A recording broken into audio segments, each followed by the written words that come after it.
Let me just flip to this. All right. Hello, magical friends. Welcome to, well, I guess we're already in Wednesday, I guess, right? So March 26th. And so thank you guys for joining me. We're going to be doing a comic book read today, but I want to introduce myself first of all. I am Zatara, the Mistress of Magic from the DC universe.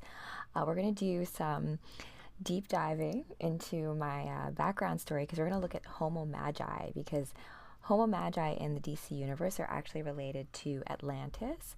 And I have my own personal view on Atlantis, as well as Atlantis exists in many, let's call them like fantasy tropes or world building. And so I always find it kind of interesting to be able to see like how other people view really fantastical worlds that I guess exist in all of our dream states. So hello everybody and welcome. Darkness Gaming, G-Boy, Edkend, Palacha, Kev.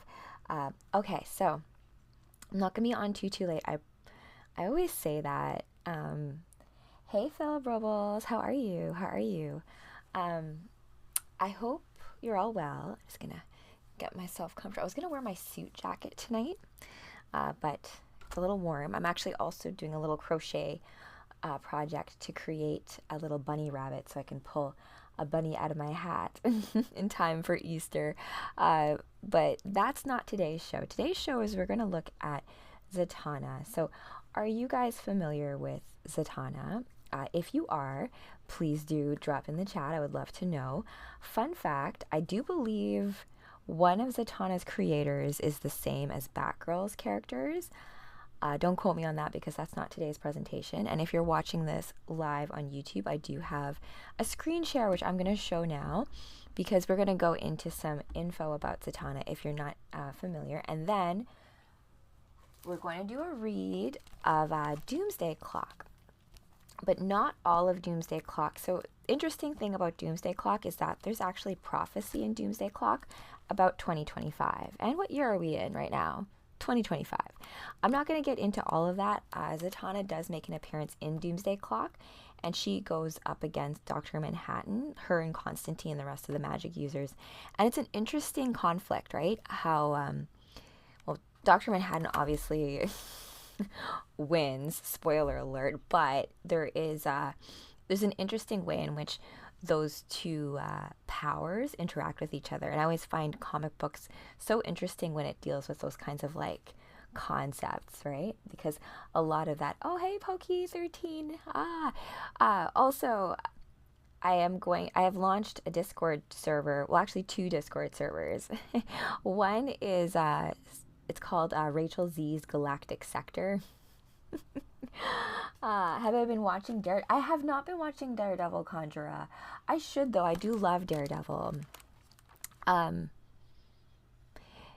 didn't actually. You know what? Jennifer Garner as Elektra was okay, but I have a view of what Elektra is. She's like all in red and she has those sighs and stuff. So I have a different view of it. And also, I think Daredevil and Natasha Romanoff, Black Widow, have a relationship in Marvel.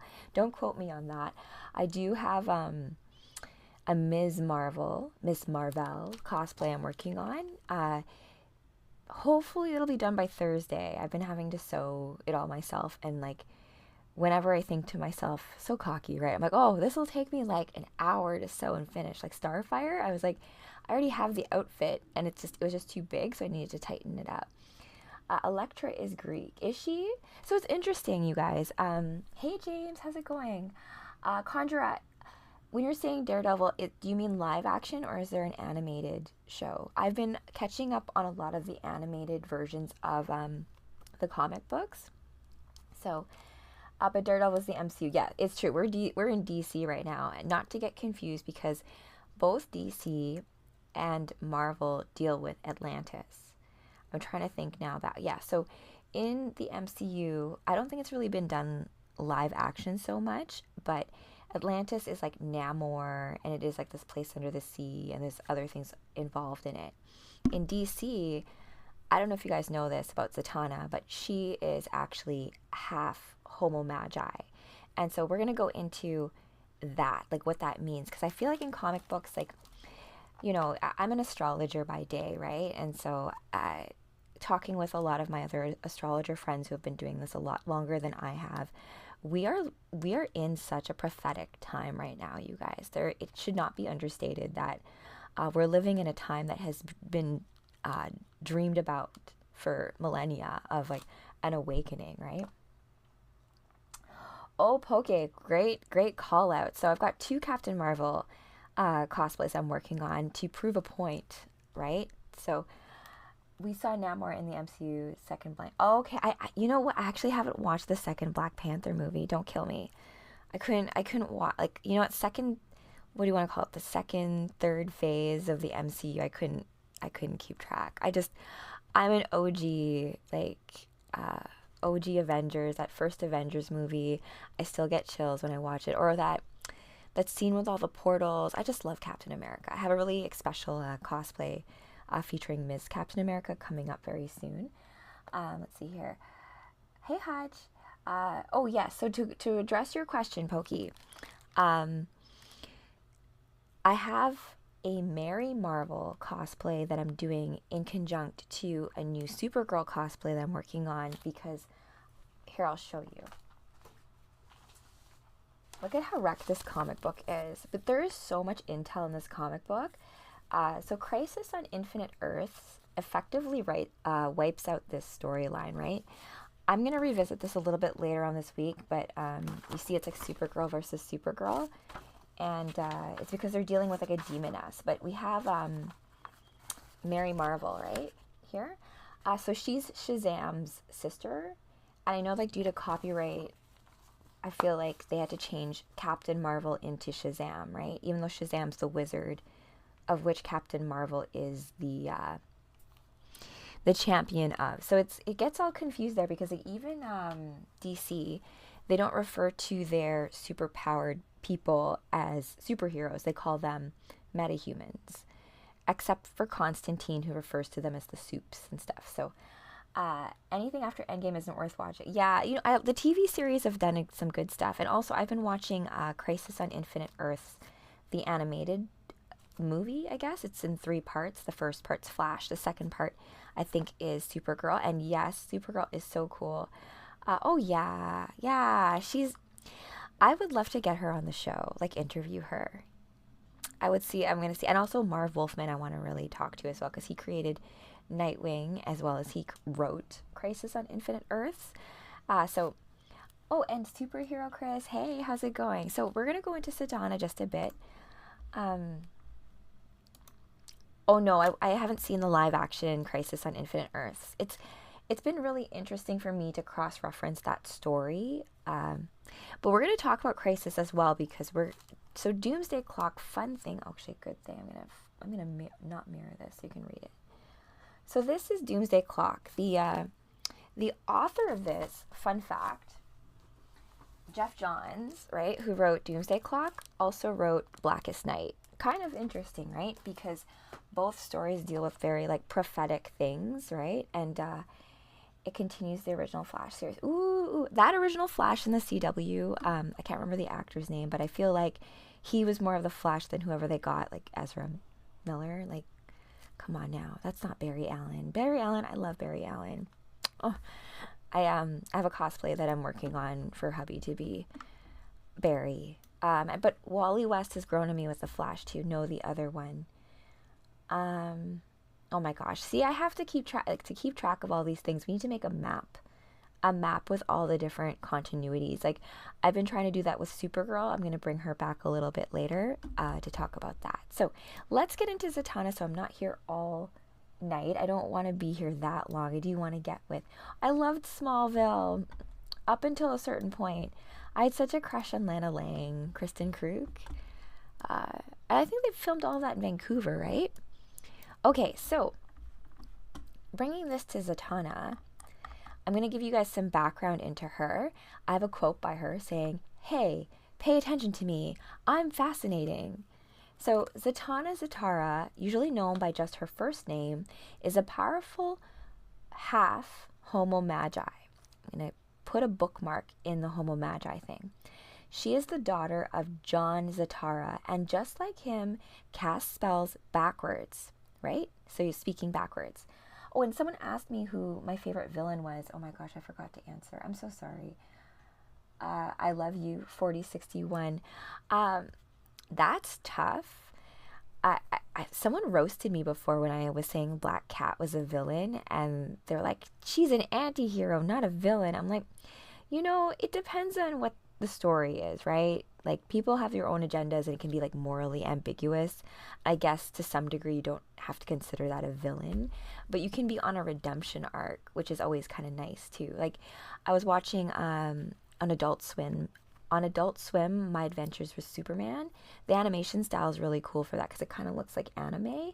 And in that, Supergirl goes through this like redemption arc where she's like brainwashed by the Empire, and then realizes that she's working for the bad guy, and then is like, oh wait, Superman is my cousin, and then, oh, and Geo6 Montreal, hey, how's it going? So, favorite villain, you know what?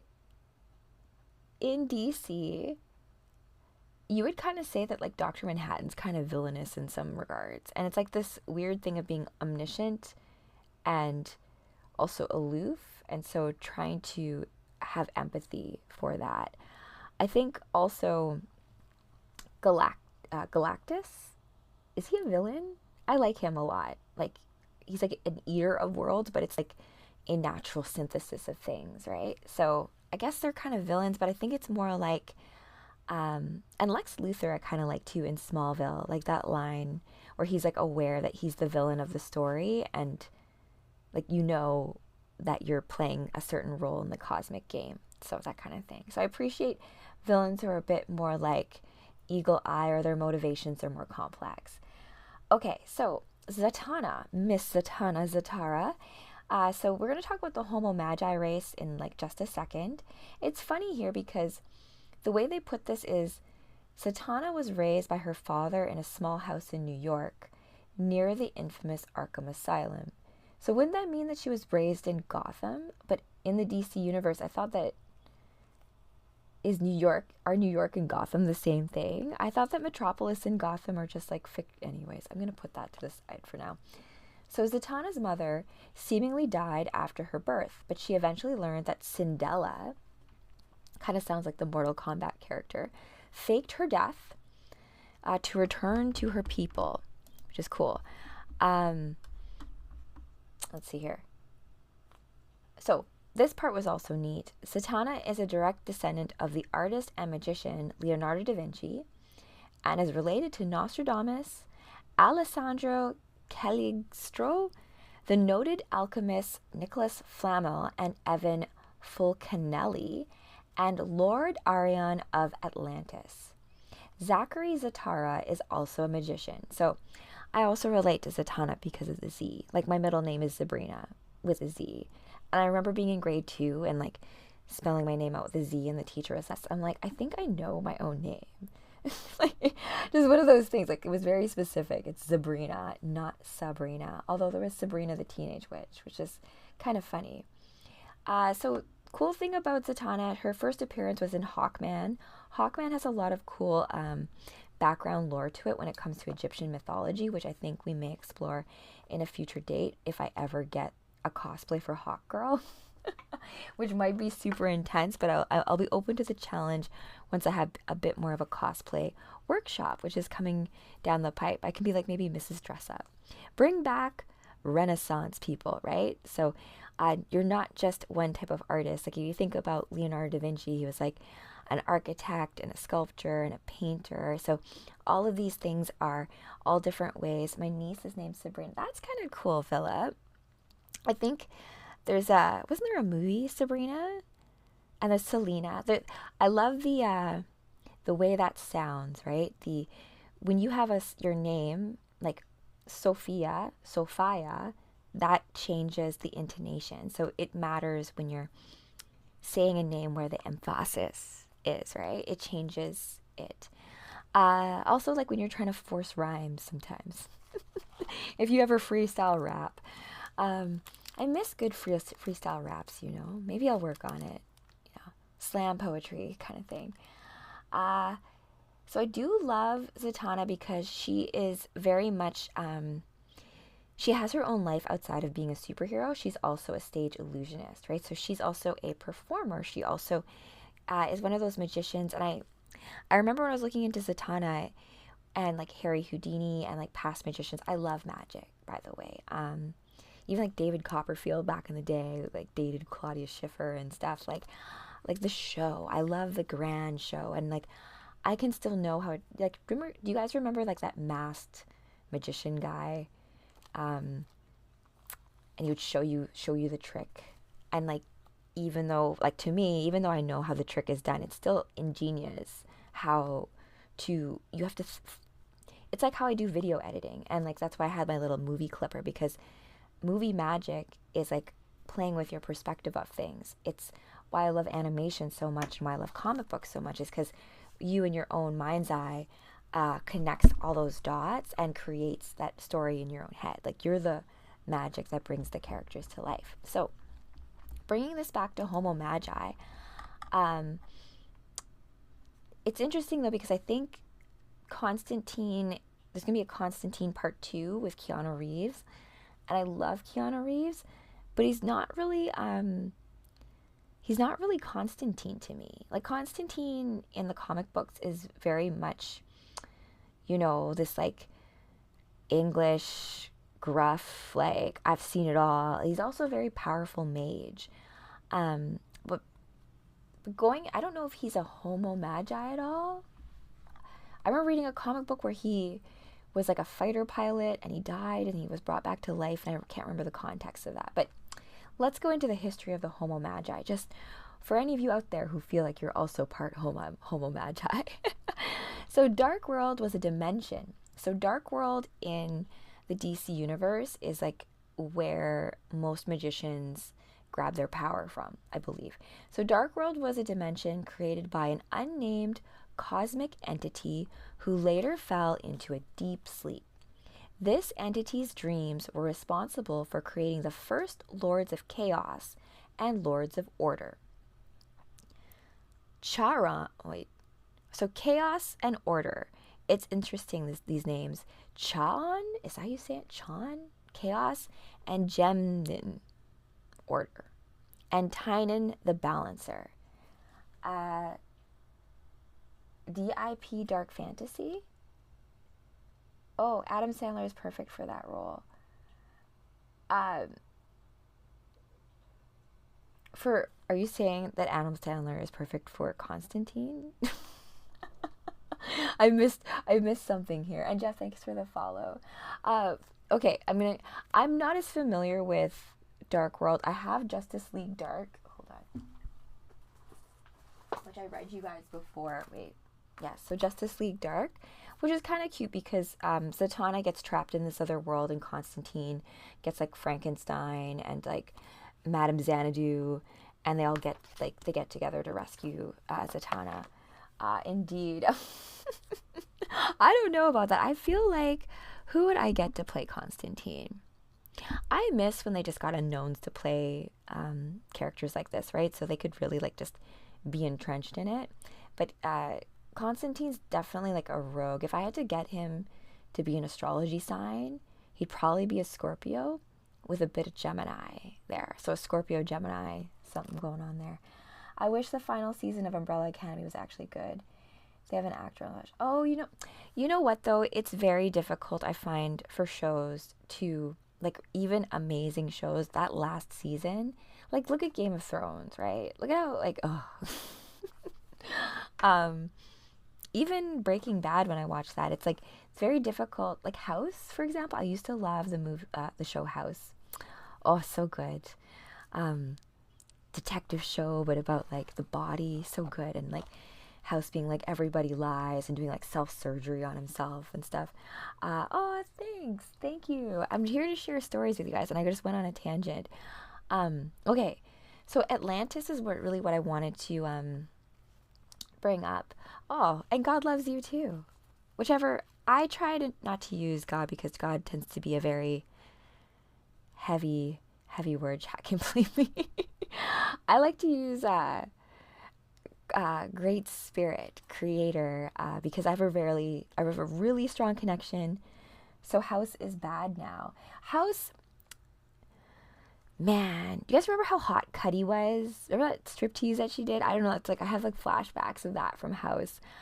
Me and my hubby like binge watched like 4 seasons of House, but like the last few seasons, just like I miss Chase and the original crew. Jesus loves you then. Yeah, yeah. I work with that. Okay, so let's go into Atlantis. I've had my own dreams of Atlantis as well. In my own book, I have Atlantis as a place.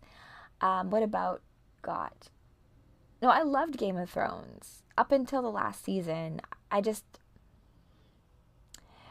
they didn't do a great job of convincing me that Daenerys had become like Mad King level, right? So the characters, like, it's also too, like, in the books, I feel like the show did Daenerys way better than the books wrote her. In the books, I kind of found her really annoying.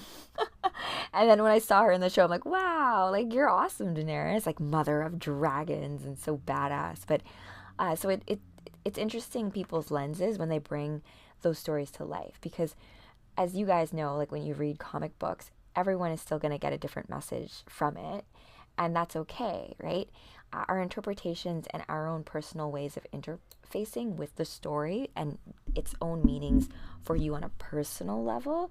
I'll give you guys an example, because I don't know if you guys have seen the movie Tolkien, about Lord of the Rings writer, right? And he in the movie, he's played by Nicholas Hoult. Oh, thanks, JG Enterprise. That was difficult for me to say. I'm going to be doing some more battles coming up as well, with other cosplays. Friendly battles, because we have some X-Men stuff. And so if you guys are like into cosplay, or even if you're not, I do think, how should I put this? I myself, I've had a hard time being like, yeah, I'm psychic, because like I've had so many people just like pull my leg about that kind of stuff. Like, so many people like, I'm like the woo around it. She's and claw you in battle. I'm nice though. I just, you know what? That's to quote Patrick Swayze from Roadhouse: "Be nice until it's time not to be nice." With that, let's go into Atlantis. I don't know if you guys, what are your thoughts of Atlantis, right? Like, I feel like when we bring up Atlantis, it gets to be such a hot button topic. Yeah. So my hat is like, it's the classic magic hat. So I like, hopefully I can do some actual magic tricks coming up. I've been working on my own illusions, because to quote Harry Houdini and other great magicians of the past, it's up to those who do like the performance of magicians to hold charlatans accountable, right? Because it's about being truthful in the lie, right? Like, this is all just fiction. I am just pretending, as opposed to like politicians and news anchors who are trying to say that this is the truth and this is reality, right? I would take them a lot more seriously if we knew that we were just playing a game, right? Rush at you. Atlantis is the bottom part of the pyramids buried. Ooh, okay. I haven't heard that theory. Although, you know, recently they found like underground caverns under the pyramids, which I have a book.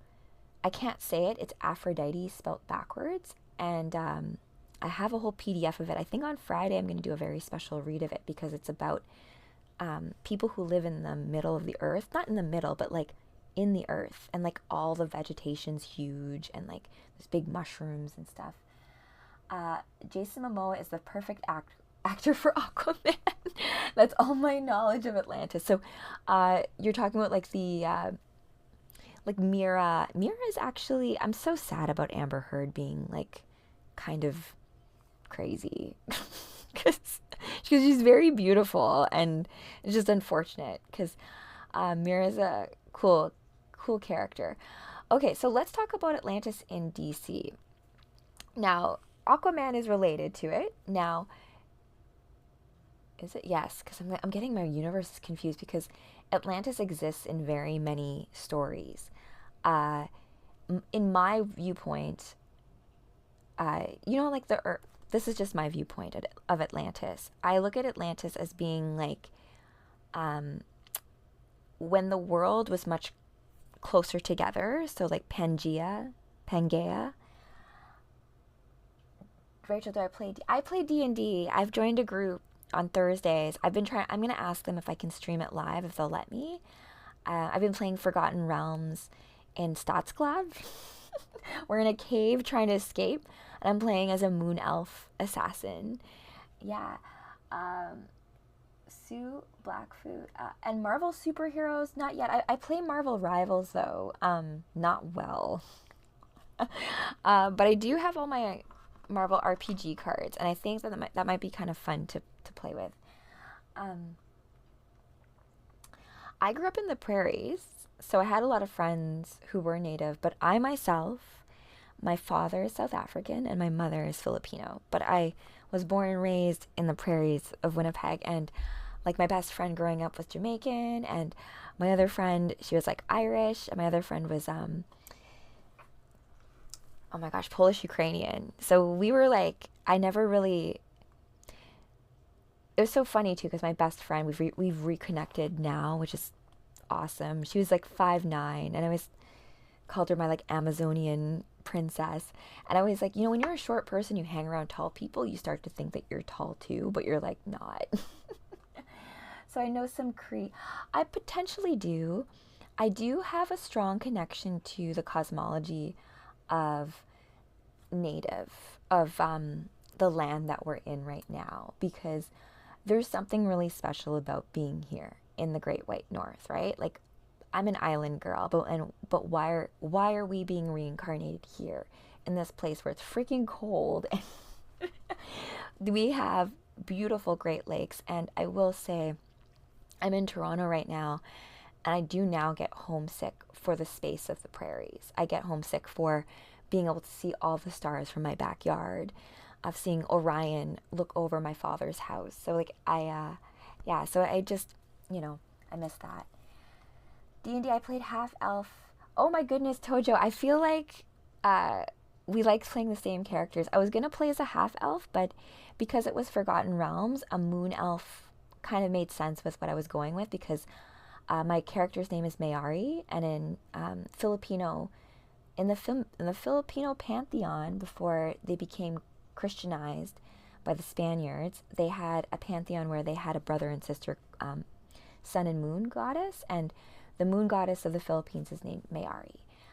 So I'm a Cree Nechi from the Alberta prairies. Oh, hey, Alberta. Yeah, so Alberta, Saskatchewan, and Manitoba, prairie provinces. Yeah. I feel like we're like wild Mustang horses or something, One of our past lives must have been. California is known for, oh yes, Northern California. My friend Sasha is, I love Sasha. She's my friend who's an astrologer. I might get her on the show. She tracks Venus a lot. And to someone who was asking about the tarot readings, yes, I do 30-minute readings, and I have all of that, I think, on my Linktree. I don't know if I've organized it completely yet, but 30-minute just readings of like whatever you want. I use like a pendulum or cards or just divination itself. Like, I've used comic books to divinate before. And tomorrow we have something really fun planned, because Wednesdays are going to be known as superhero school days. So at noon, I want to do like a lunchtime follow along workout. I used to do something called, I'm still going to do it. It's Perfect 10. So we have 10 exercises all done back to back to back. And what we're going to do is we're going to pull cards for each of the exercises. So I'm going to have a legend to it, just for all of you folks who like to have creativity in your workout, so that each time it's something cool and intense and something to shake things up. Because Wednesdays for me are like my days off, like heavy lifting days. Like, I do back on Monday, chest on Tuesday, which was today, then Wednesday off, so like active dance stretching, and then Thursday legs, and then Friday shoulders and arms. So that's my split. I'm old school bodybuilder style. I used to compete, so I've never been more happy with my body than I am right now. I don't do 2 hours of cardio a day, that kind of stuff.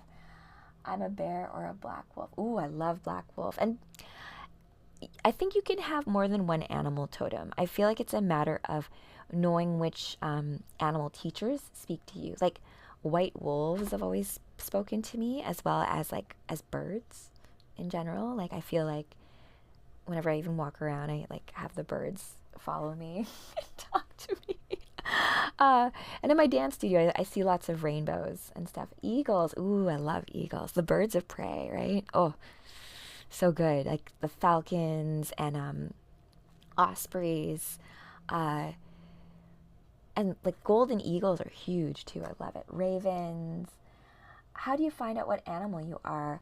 I would, if you've ever done, like, you can see the mushies in my background. I do, myself and my husband, we're trying to reconfigure how we uh, guide people in ceremonies. It's a really touchy topic, but if you're looking at who your totem animals are, you can literally ask Mama Gaia and she'll respond to you. And usually you'll have like many different, like a lion. Oh, sorry, lionesses are big for me.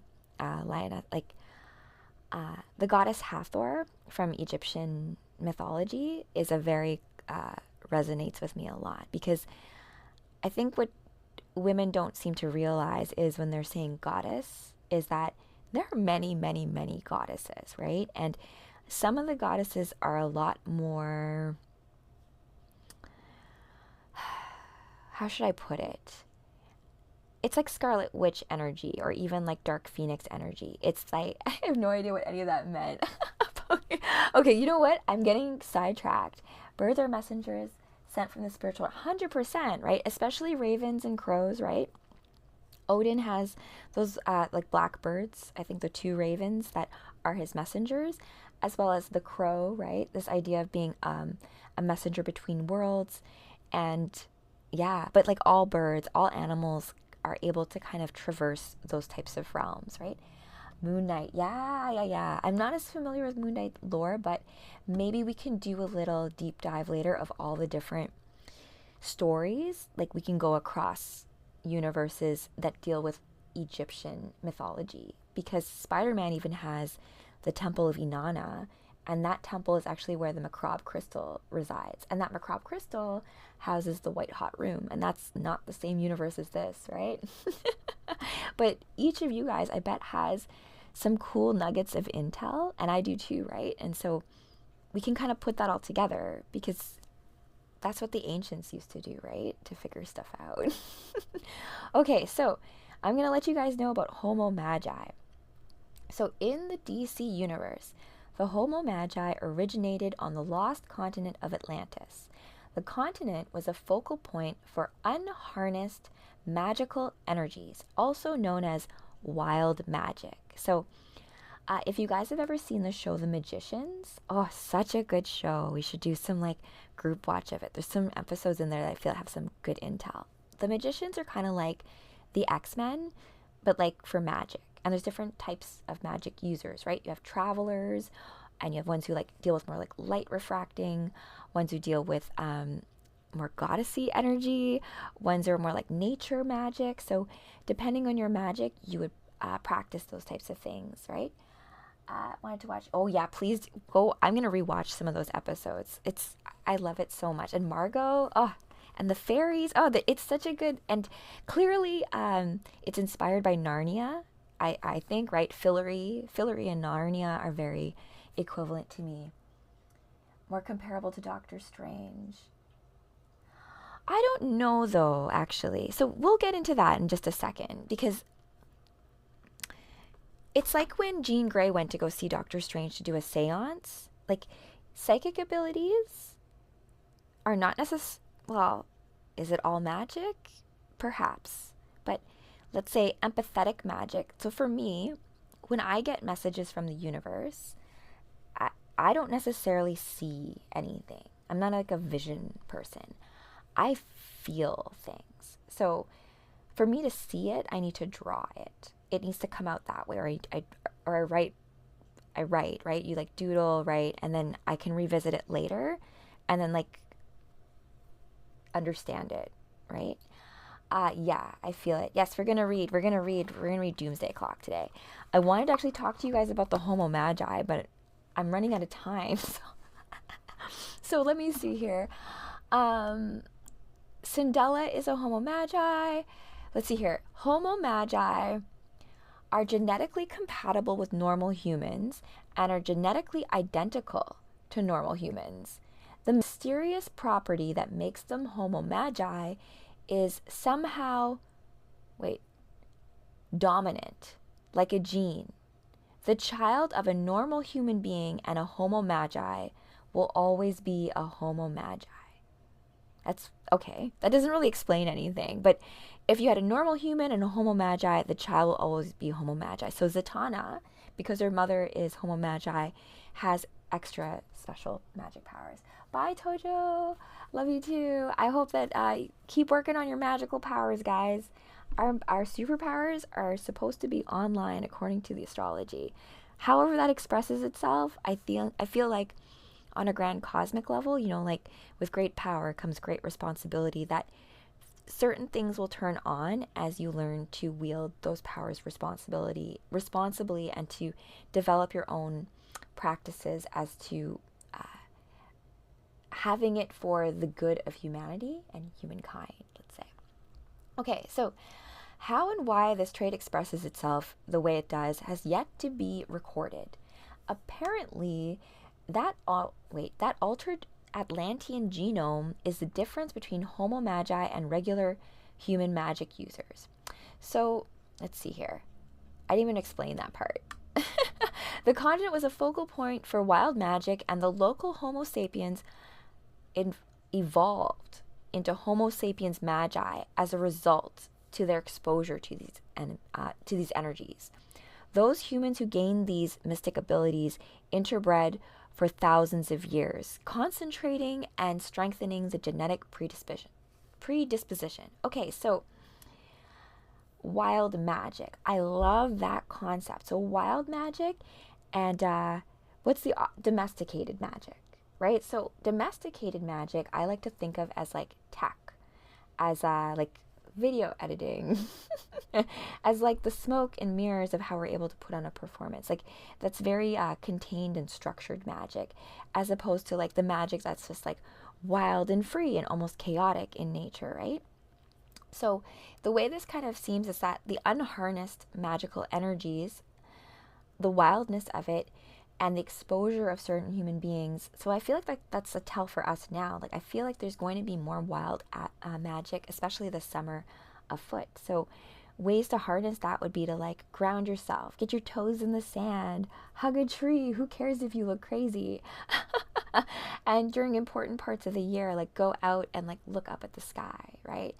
I got messages from the stars when I visited Winnipeg last Christmas that to look up into the sky and feel the cosmos, even though you can't see, right? Because it's all those things that you can feel, and just interpreting what all of that means, those messages. Yes, your ancestors. You know what though? Like I've read a lot of science fiction and Dune. Let me just. Also, I had something here about a purple healing ray that the Amazons created that healed Zatanna, but we'll look at that another time. I'm going to stop streaming on YouTube and I'm going to do the quick read. Thanks you guys for joining.